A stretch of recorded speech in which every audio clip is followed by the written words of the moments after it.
ಸಂಘಟನೆಗಳು ಸಮಾಜದಲ್ಲಿ ಶೋಷಣೆಗೆ ಒಳಗಾಗಿರುವವರ ಧ್ವನಿಯಾಗಿ ಕೆಲಸ ಮಾಡಿದಾಗ ಸದೃಢ ರಾಷ್ಟ್ರ ನಿರ್ಮಾಣ ಮಾಡಲು ಅವಕಾಶವಾಗುತ್ತದೆ ಎಂದು ರಾಷ್ಟ್ರೀಯ ಮಾನವ ಹಕ್ಕುಗಳ ಸೇವಾ ಸಮಿತಿ ಆಂಧ್ರ ಪ್ರದೇಶ ರಾಜ್ಯಾಧ್ಯಕ್ಷರಾದ ಕಾವಡಿ ರವೀಂದ್ರ ಹೇಳಿದರು.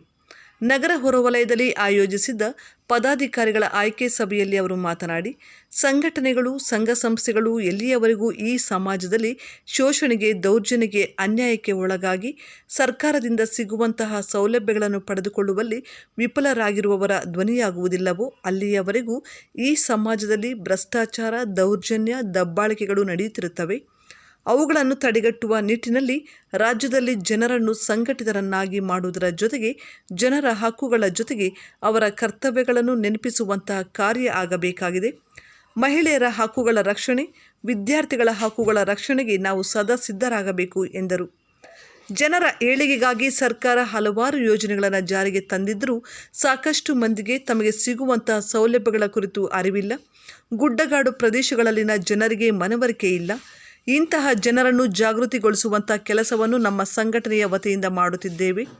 ವೇದಿಕೆ ಕೇವಲ ಹೋರಾಟಗಳಿಗೆ ಸೀಮಿತವಾಗದೆ ಈ ನಾಡಿನ ನೆಲ, ಜಲ, ಭಾಷೆ, ಸಂಸ್ಕೃತಿಯನ್ನು ಉಳಿಸಿ ಬೆಳೆಸುವ ನಿಟ್ಟಿನಲ್ಲಿ ಜ್ವಲಂತ ಸಮಸ್ಯೆಗಳ ನಿವಾರಣೆಗಾಗಿಯೂ ಹೋರಾಟ ಮಾಡುವಲ್ಲಿ ಮುಂಚೂಣಿಯಲ್ಲಿರುತ್ತದೆ ಎಂದರು. ರಾಷ್ಟ್ರೀಯ ಮಾನವ ಹಕ್ಕುಗಳ ಸೇವಾ ಸಮಿತಿಯ ರಾಜ್ಯ ಮಹಿಳಾ ಘಟಕದ ಅಧ್ಯಕ್ಷರಾಗಿ ಮಂಜುಳಾ ನಾಗರಾಜ್, ಮಹಿಳಾ ಘಟಕದ ಜಿಲ್ಲಾಧ್ಯಕ್ಷರಾಗಿ ಸೊನ್ನೆನಹಳ್ಳಿ ಮಂಜುಳಾ ಮಂಜುನಾಥ್, ಜಿಲ್ಲಾಧ್ಯಕ್ಷರಾಗಿ ಶೇಷಾದ್ರಿ ವೈಎಂ, ಮಾಲೂರು ತಾಲೂಕು ಅಧ್ಯಕ್ಷರಾಗಿ ಎಸ್ ನಾರಾಯಣಮ್ಮ, ಮಾಲೂರು ತಾಲೂಕು ಉಪಾಧ್ಯಕ್ಷರಾಗಿ ಶ್ರೀಲಕ್ಷ್ಮಿ ಇವರುಗಳನ್ನು ಆಯ್ಕೆ ಮಾಡಲಾಯಿತು. ಈ ಸಂದರ್ಭದಲ್ಲಿ ಸಂಘಟನೆಯ ಸಂಸ್ಥಾಪಕ ಅಧ್ಯಕ್ಷರಾದ ಕಲ್ಲಹಳ್ಳಿ ವೆಂಕಟೇಶ್, ರಾಜ್ಯ ಉಪಾಧ್ಯಕ್ಷರಾದ ಕೆ ನಾಗರಾಜ್, ರಾಜ್ಯ ಸಂಘಟನಾ ಕಾರ್ಯದರ್ಶಿ ನಾಗಭೂಷಣ್, ಸುಜಾತಾ ಎಂಎಚ್ ಸೇರಿದಂತೆ ಇತರರು ಹಾಜರಿದ್ದರು. అధికారులు గుండెల్లో రైలు పోతూ ఉన్నాయి.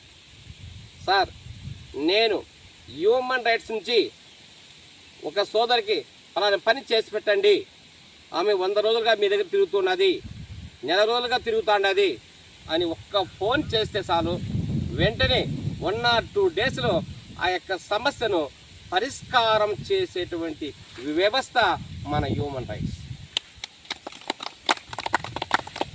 ఈ హ్యూమన్ రైట్స్ని ప్రతి ఒక్కరు కూడా చెడుదారిని తీసుకోకుండా ప్రజాస్వామ్యం కోసము, ప్రజలకు అనుగుణంగా ఉండేదానికోసము, వాళ్ళ యొక్క అభివృద్ధి కోసము, చట్టాలను వెలుగు తీసేదాని కోసము అందరూ కూడా ఉపయోగించాలి.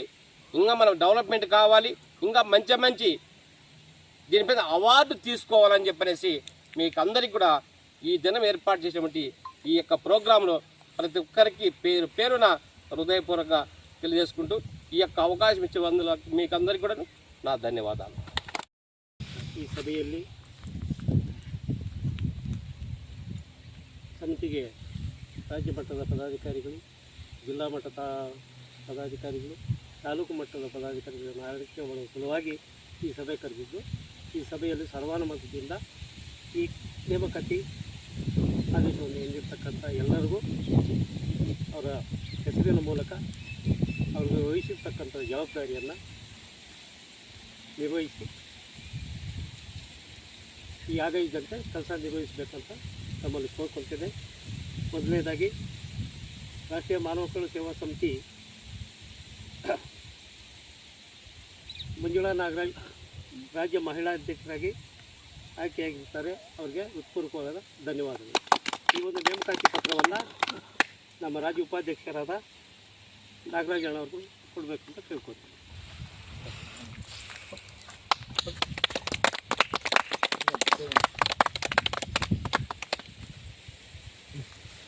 ಹೆಣ್ಮಕ್ಳು ತಾಲೂಕು ಅಧ್ಯಕ್ಷರು, ಮಹಿಳಾ ಘಟಕ ಮುಳಬಾಗಿಲು, ಈ ಆಯ್ಕೆ ಇದನ್ನು ನಮ್ಮ ಉಪಾಧ್ಯಕ್ಷರಾದ ನಾಗರಾಜ್ ಅವರು ಪ್ರಸಾದ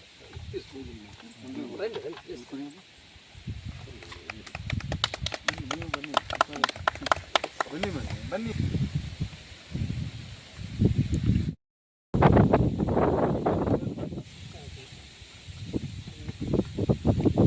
ಅದೇ ರೀತಿ ನಮ್ಮ ಡಾಕ್ಟರ್ ಶ್ರೀನಿವಾಸ್ ಅವರು ಕೋಲಾರ ಜಿಲ್ಲಾ ಉಪಾಧ್ಯಕ್ಷರ ಆಯ್ಕೆಯಾಗಿದ್ದಾರೆ.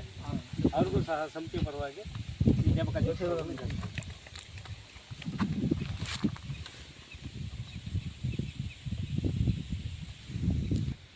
ಕೋಲಾರ ಜಿಲ್ಲಾ ಪ್ರಧಾನ ಕಾರ್ಯದರ್ಶಿ ಅಲ್ಪಸಂಖ್ಯಾತರ ಘಟಕ ಅವ್ರಿಗೂ ಸಹ ನೇಮಕಾತಿ ಆದೇಶದ ರವೀಂದ್ರ ಸರ್ ಥ್ಯಾಂಕ್ ಯು ಬನ್ನಿ ಸರ್ ಬನ್ನಿ ಇದು ಎಲ್ಲ ಕೈ ಜೋಡಿಸಿ ಕೊಟ್ಟಿದ್ದೀವಿ ಸೇವಾ ಸಮಿತಿ ನೂತನ ಪದಾಧಿಕಾರಿಗಳಾಗಿ ಆಯ್ಕೆಯಾಗಿರುವ ನಾರಾಯಣಮ್ಮ ಎಸ್ ಇವರನ್ನು ಮಾಲೂರು ತಾಲೂಕು ಅಧ್ಯಕ್ಷರನ್ನಾಗಿ ಆಯ್ಕೆ ಮಾಡಿದ್ದೀವಿ.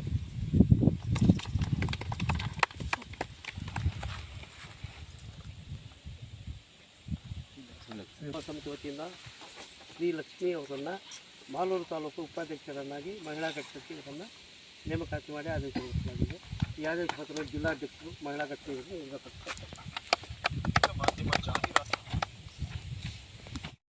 ತನ್ನೆಲ್ಲ ಕಾರ್ಯಗಳನ್ನು ಮುಡಿಪಿಟ್ಟು ಈ ಸಂಘವನ್ನು 4 ವರ್ಷಗಳಿಂದ ಕಟ್ಟಿ ಸ್ವಪ್ರತಿಷ್ಠೆಗಾಗಿ ಯಾವುದೇ ಕಾರಣಕ್ಕೂ ಅದನ್ನು ಉಪಯೋಗಿಸ್ಕೊಳ್ಳದೆ ಎಲ್ಲ ಜನಹಿತಕ್ಕಾಗಿ ದುಡಿದು ಇದನ್ನು ಹೆಮ್ಮರವಾಗಿ ಬೆಳೆಸ್ತಿರುವಂಥ ನಮ್ಮ ಸಂಸ್ಥಾಪಕ ಅಧ್ಯಕ್ಷರಾದ ಶ್ರೀಯುತ ನಮ್ಮ ಕಲ್ಲಳ್ಳಿ ವೆಂಕಟೇಶನವ್ರಿಗೆ ನಾವು ವಂದನೆಗಳನ್ನ ಅರ್ಪಿಸ್ತಾ ಇದ್ದೀವಿ. ಮತ್ತು ಇದೇ ನಮ್ಮ ರಾಜ್ಯ ಘಟಕದ ನಮ್ಮ ಸೋದರ ಮಿತ್ರರಾದ ನಾಗರಾಜ್ ಸರ್ ಬಂದವರೇ ಅವರಿಗೆ ಆತ್ಮೀಯ ವಂದನೆಗಳನ್ನು ಅರ್ಪಿಸ್ತಾ ಇದ್ದೀವಿ. ಬೆಳಗ್ಗೆ 10 ಗಂಟೆಯಲ್ಲಿ ಫೋನ್ ಮಾಡಿದೆ ನಮ್ಮ ಪಕ್ಕದ ರಾಷ್ಟ್ರದ ಆಂಧ್ರ ಪ್ರದೇಶದ ಈ ಮಾನವ ಹಕ್ಕುಗಳ ಸಮಿತಿಯ ಅಧ್ಯಕ್ಷರು ತಡ ಮಾಡದೆ ಯಾವುದೇ ಕಾರಣಕ್ಕೂ ನನಗೆಷ್ಟೋ ಅವರು ಸಂಪೂರ್ಣ ಎಲ್ಲ ವೃತ್ತಿಯಲ್ಲಿ ಕೆಲಸದಲ್ಲಿ ಯಾವಾಗಲೂ ಅವರು ಬ್ಯುಸಿಯಾಗಿರ್ತಾರೆ. ಎಲ್ಲ ವೃತ್ತಿಗಳಲ್ಲಿ ನಮ್ಮ ಮಾತಿಗೆ ತುಂಬ ಗೌರವ ಕೊಟ್ಟು ಆಂಧ್ರ ಪ್ರದೇಶದಿಂದ ಬಂದಿರೋಂಥ ನಮ್ಮ ರವೀಂದ್ರಣ್ಣವ್ರಿಗೆ ಹೃತ್ಪೂರ್ವಕ ಸ್ವಾಗತವನ್ನು ಬಯಸ್ತೇನೆ. ಮತ್ತು ಕಷ್ಟ ಕೆಲಸಗಳು ಎಲ್ಲವೂ ಇರ್ತದೆ. ಈಗ ಒಂದು ಗೌರ್ಮೆಂಟ್ ಸರ್ವೆಂಟ್ ಆಗಿ ಅವ್ರಿಗೆ ಸಗಟಲ್ಲಿ ಅವ್ರಿಗೆ ಅವಶ್ಯಕತೆ ಇಲ್ಲ. 1 ಲಕ್ಷ ರೂಪಾಯಿ ಸಂಬಳ ಬರ್ತದೆ, ಮನೇಲಿ ಆರಾಮಾಗಿ ಅವ್ರ ಫ್ಯಾಮಿಲಿಯವ್ರು ಜೀವನ ಮಾಡ್ಕೊಳ್ತಾರೆ. ನಮ್ಮ ಹತ್ರ ಇಲ್ಲ ಬಂದು ಒಂದು ಕಾಡದೆಲ್ಲ ವನವಾಸ ಮಾಡಬೇಕು ಅಂತ ಆಗಿತ್ತು. ಆದ್ದರಿಂದ ಎಲ್ಲ ಸಂಘಟನೆಯಲ್ಲಿ ಬೆಳೆಸಿ ನಿಮಗೆ ಯಾವುದೇ ರೀತಿಯಲ್ಲಿ ರಾಜ್ಯಾಧ್ಯಕ್ಷರಿಂದ ಲೋಕೇಶ್ವರ್ ಬರ್ತಾರೆ. ನೆಕ್ಸ್ಟು ಅವರು ಕಾನೂನು ವಕೀಲ ವೃತ್ತಿ ಆಲ್ರೆಡಿ ಇದ್ದಾರೆ, ಹೈಕೋರ್ಟ್ ಲಾಯರ್ ಅಡ್ವೊಕೇಟ್ ಅವರು.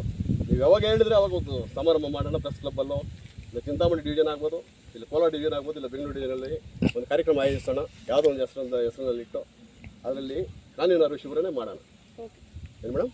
ಆದ್ದರಿಂದ ಎಲ್ಲರೂ ದಯವಿಟ್ಟು ಈ ಸಂಘವನ್ನು ಹೆಮ್ಮರವಾಗಿ ಬೆಳೆಸ್ಬೇಕಂತೇಳಿ ತಮ್ಮೆಲ್ಲರೂ ಕೋರ್ತಾ ಈ ಸಮಾರಂಭವನ್ನು ಮುಗಿಸ್ತಾ ಇದ್ದೀವಿ.